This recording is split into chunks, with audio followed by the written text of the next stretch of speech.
ओम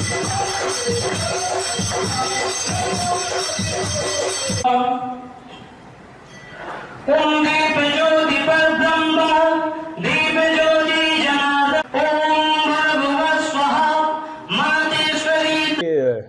इस दौरान में जो एक नियमित पूजा होती है, नियमित आरती होती है सुबह की या शाम की, वो यथावत चलती रही है। मंदिर की रखरखाव यथावत चलता रहा है, उसमें कहीं पर भी कोई हमने ब्रेक नहीं है। और जहाँ तक श्रद्धालुओं की बात है, क्योंकि हमारे आसपास के गांव वाले तो वहाँ आते ही रहे हैं, लेकिन कुछ एक रेस्ट्रिक्शंस ऐसे हालातों में जो रखने पड़ते हैं उनको हमने जरूर रखा है।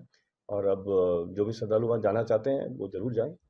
अभी कोई भी श्रद्धालु कहीं से भी आके वहाँ पे तनोट मतलब आरती या जो पहले नियमित जो होती बिल्कुल थी आरती में अटेंड करें, अभी भी जा रहे हैं लोग और आगे भी वो जाएं, ऐसा कोई इशू अब नहीं है। तो रेस्ट्रिक्शन थे, जैसे रामगढ़ में पुलिस का नाका था वो भी हटा दिया, तो वो कुछ सिक्योरिटी के तौर पे कुछ चीज़ें होती है जहाँ पर चेक करना भी ज़रूरी होता है, तो उन सब चीज़ों के लिए वो वहाँ पर लगाए जाते हैं और ज़रूरत पड़ने पर फिर से लगाए जाएंगे। अभी मतलब कोई भी श्रद्धालु जा सकता है। बिल्कुल बिल्कुल बिल्कुल जा सकते हैं, आरती अटेंड कर सकते हैं, उसमें कोई इशू नहीं है। जी। कल एक विशेष पूजा अर्चना जो है गीत सर ने की थी, आप भी गए थे, तो उसके बाद थोड़ा सा बताया। देखिए, जैसा मैंने बताया कि आरती सुबह शाम होती है, नियमित तौर पे होती है। और कल हमने अपनी तरफ से हमारे सभी साथी लोगों ने मिलकर एक कह सकते हैं कि एक सामूहिक आरती की है। जो जनरली आरती तो होती है, लेकिन हम सब मिल भी उसमें सम्मिलित हुए हैं। और आपको पता है कि बीएसएफ के लिए तो तनोट माता का एक विशेष स्थान है, क्योंकि न सिर्फ हमारे लिए एक गर्व का विषय है कि हम तनोट माता की पूजा करते हैं, रखरखाव करते हैं और आने वाले श्रद्धालुओं की देख रेख करते हैं। तो इसी संदर्भ में हम लोग ने जाके वहाँ पर एक स्पेशल पूजा रखी थी। जी। कितनी आस्था है, कितनी श्रद्धा है, लोग आज लाखों लोग जो आते हैं, कितना आस्था है। और अभी जो स्थितियां थी उसमें भी मतलब लोगों की आस्था थी कि कई ऐसे बम फटे नहीं सीमा पार से जो फायर हुए थे या ड्रोन थे, तो कितना लोगों में विश्वास आस्था है।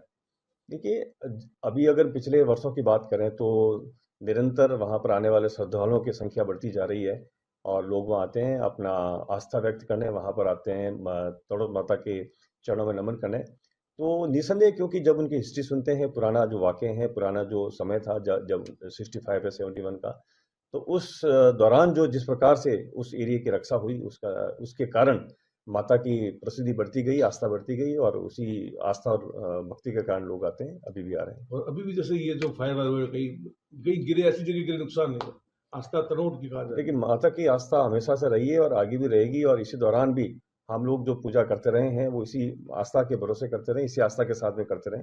जी। और ये हमारा आगे भी चलता रहेगा इस प्रकार से। एक और महत्वपूर्ण सवाल है, स्थितियां तेजी से सामान्य हो रही है, तो सीमा पर भी किस तरह स्थितियां तेजी से सामान्य हो रही है, बॉर्डर बेल्ट की आबादी को भी किस तरह आप वो करते हैं, टैकल करते हैं? बॉर्डर बेल्ट की आबादी हमारा जो ओवरऑल बॉर्डर मैनेजमेंट का हिस्सा हमेशा से रहे हैं।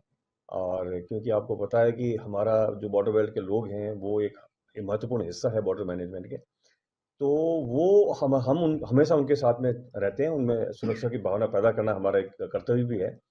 और जब भी जरूरत पड़ती है हम उनके लिए तैयार रहते हैं और वो हमारे लिए तैयार रहते हैं। स्थितियां किस तरह सामान्य हो रही तेजी से? स्थितियाँ सामान्य है, और लेकिन जो हमारा अलर्टनेस है वो उसी लेवल का है।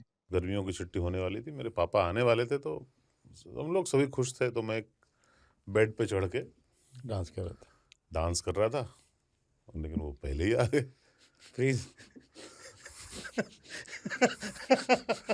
तो मैं उस समय तो कंटिन्यू नहीं कर सकता था, तो फ्रीज फ्रेम टाइप का हो गया। कसम पैदा कर